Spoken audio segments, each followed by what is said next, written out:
നമസ്കാരം.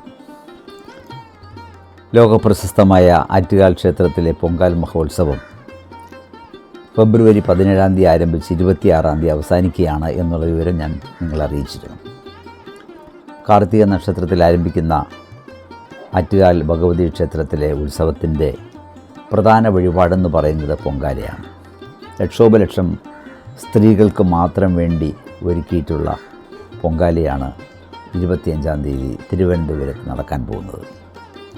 അനന്തപത്മനാഭൻ്റെ തിരുമുറ്റത്ത് ലക്ഷക്കണക്കിന് ഭക്തമാനസരാണ് പൊങ്കാലയിടുവാനെത്തുന്നത്. തിരുവനന്തപുരം നഗരം മുഴുവനും ഒരു ഉത്സവ ലഹരിയിലും മാത്രമല്ല സ്ത്രീകൾക്ക് മാത്രമായിട്ടുള്ള ഒരു നഗരമായി മാറുകയാണ്. സ്ത്രീകൾ മാത്രമാണ് അന്ന് പൊങ്കാലയിടുന്നത്. നമ്മുടെ കോവിഡ് കാലഘട്ട സമയത്ത് പൊങ്കാല എല്ലാവരുടെയും വീടുകളിൽ ഇടാം എന്നൊരു നിർദ്ദേശം വന്നിരുന്നു. അങ്ങനെ ഇവിടെ വരാൻ പറ്റാത്തവരെല്ലാവരും വീടിൻ്റെ മുന്നിൽ ആ സമയത്ത് ഒരു കലം പൊങ്കാല അല്ലെങ്കിൽ 10 കലം, 11, 25, 50, 101 കലം പൊങ്കാല ഇട്ടവർ വരെയുണ്ട്. കേരളത്തിൽ മാത്രമല്ല, എവിടെയൊക്കെ മലയാളിയുണ്ടോ അവിടെയെല്ലാം ഈ ദിവസം മറക്കാതിരിക്കില്ല. അന്ന് എല്ലാവരും പൊങ്കാല ഇടുന്നുണ്ട്. ഇനി പൊങ്കാല എല്ലാവർക്കും ക്ഷേത്രത്തിൻ്റെ മുന്നിലിടാൻ സാധിക്കില്ല. അതുകൊണ്ട് തന്നെയാണ് 10 കിലോമീറ്റർ ചുറ്റളവിൽ ഈ പൊങ്കാല കലങ്ങൾ നിരക്കുന്നത്. എവിടെ ആയിരുന്നാലും അമ്മയുടെ സാന്നിധ്യമുണ്ട്. നിങ്ങളുടെ വീടിൻ്റെ മുന്നിൽ തന്നെ നിങ്ങൾക്ക് പൊങ്കാലയിടാം. അമ്മയെ പ്രാർത്ഥിച്ചുകൊണ്ട് പൊങ്കാലയിടാം. അമ്മ അത് കേൾക്കുമെന്നുള്ളതാണ്. ക്ഷേത്രത്തിൻ്റെ മുന്നിൽ തന്നെ വന്ന് പൊങ്കാലയിടണമെന്ന് നിർബന്ധമില്ല. പൊങ്കാല ഇടുമ്പോൾ ശ്രദ്ധിക്കേണ്ട ചില കാര്യങ്ങളെക്കുറിച്ച് പറയാനാണ് ഞാനിന്ന് വീഡിയോയിൽ വന്നത്. പൊങ്കാല ഇടുമ്പോൾ പലരും 17 മുതൽ 10 ദിവസത്തെ വ്രതമെടുക്കാറുണ്ട്. ചിലർ 41 ദിവസം, ചിലർ 21 ദിവസം വ്രതമെടുക്കാറുണ്ട്. അപ്പോൾ എന്തായിരുന്നാലും 17 മുതൽ വ്രതം എടുക്കുന്നത് നന്നായിരിക്കും, പൊങ്കാല കഴിയുന്നത് വരെ. പൊങ്കാല ദിവസം വ്രതമെടുത്ത് പൊങ്കാല തീ അടുപ്പിൽ പകർന്നതിന് ശേഷം മാത്രമേ ദാഹജലം കുടിക്കാവൂ എന്ന് ശാസ്ത്രമുണ്ട്. പക്ഷേ ഇപ്പോൾ ഡയബറ്റിക് പേഷ്യൻസൊക്കെ ഉള്ളതുകൊണ്ട് അതൊന്നും കാര്യമാക്കണ്ട. അങ്ങനെയുള്ളവർക്ക് രാവിലെ എന്തെങ്കിലും ലഘുഭക്ഷണമൊക്കെ കഴിക്കാം. എന്തായിരുന്നാലും അന്ന് വ്രതം എടുക്കുന്നവരാണെങ്കിലും അല്ലെങ്കിൽ പോലും പണ്ടാരടുപ്പിൽ തീ പറ്റിച്ചു എന്ന ഒരു അറിയിപ്പ് നമുക്ക് ലഭിക്കും. അതിനുശേഷം നമ്മുടെ അടുപ്പിലും കത്തിക്കുക. അതിനുശേഷം തിളച്ച് കഴിയുന്നില്ല, കത്തിച്ചതിന് ശേഷം നിങ്ങൾക്ക് ജലപാനമൊക്കെ കഴിക്കാം. ചിലർ അത് കഴിഞ്ഞതിന് ശേഷം മാത്രമേ കഴിക്കാറുള്ളൂ. അങ്ങനെ പല വിഭവങ്ങളാണ്. മണ്ടപ്പുറ്റ്, തെരളി, വെള്ളപ്പായസം, അരവണ, ഇങ്ങനെ പായസം, ഇങ്ങനെയൊക്കെ അമ്മയ്ക്ക് വേണ്ടി തയ്യാറാക്കാറുണ്ട്. അതായത് ഒരു കലം പൊങ്കാല മതി അമ്മയ്ക്ക്. ആ ഒരു കലം എന്ന് പറയുന്നത് കഴിയുന്നതും മൺകലത്തിൽ തന്നെ പൊങ്കാല ഇടണം. പുതിയ കലവുമായിരിക്കണം. പൊങ്കാല ഇട്ട് കഴിഞ്ഞാൽ ഈ കലം വീട്ടിൽ കൊണ്ടുപോയി അരിയിട്ട് സൂക്ഷിക്കാം. അങ്ങനെയാണ് പതിവ് ചെയ്യാറുള്ളത്. ആ കലം വീണ്ടും അടുത്ത വർഷത്തേക്ക് ഉപയോഗിക്കാറില്ല. വീണ്ടും പുതിയ കലം തന്നെയാണ് നമ്മൾ ഉപയോഗിക്കുന്നത്. അതുകൊണ്ട് മൺകലം തന്നെ കൂടുതൽ ഉപയോഗിക്കുക. മൺകലം കിട്ടാത്ത സ്ഥലത്ത് പിത്തള പാനയിൽ ഉപയോഗിക്കുക. എന്നാൽ സ്റ്റീൽ പാത്രത്തിൽ വേണ്ട, പിത്തള പാത്രത്തിൽ തന്നെ നമുക്ക് പൊങ്കാല ഇടാം. ഇനി ഒരുപാട് കലങ്ങളിലും പൊങ്കാല ഇടേണ്ട കാര്യമില്ല. ഒരു കലം മതി, അമ്മയ്ക്ക് തൃപ്തി ആയിക്കൊള്ളുമെന്നുള്ളതാണ്. അമ്മ അത് മാത്രമേ പ്രതീക്ഷിക്കുന്നുള്ളൂ.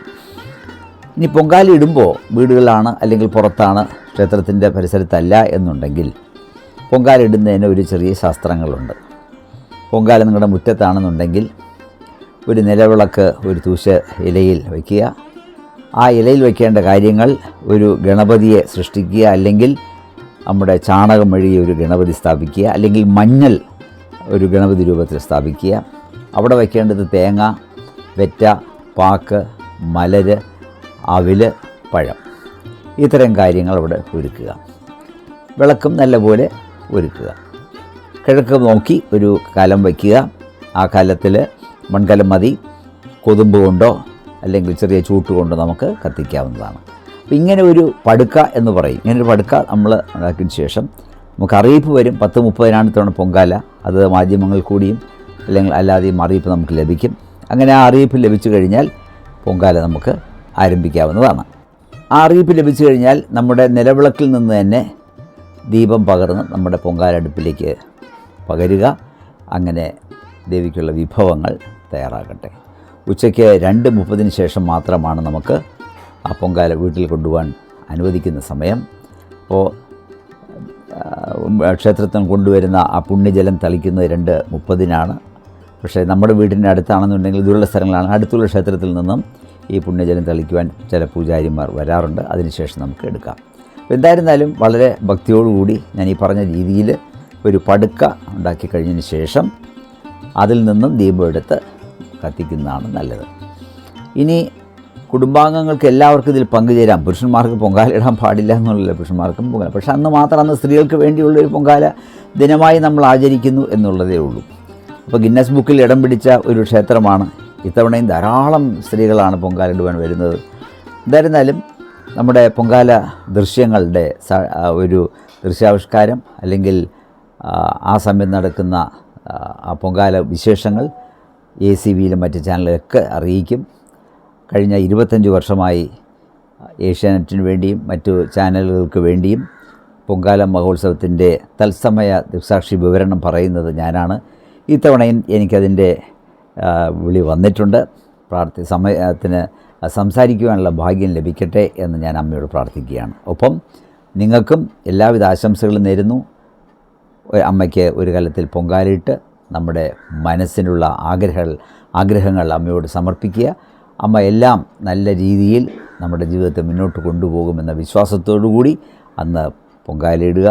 എല്ലാവർക്കും ഉത്സവ ആശംസകൾ.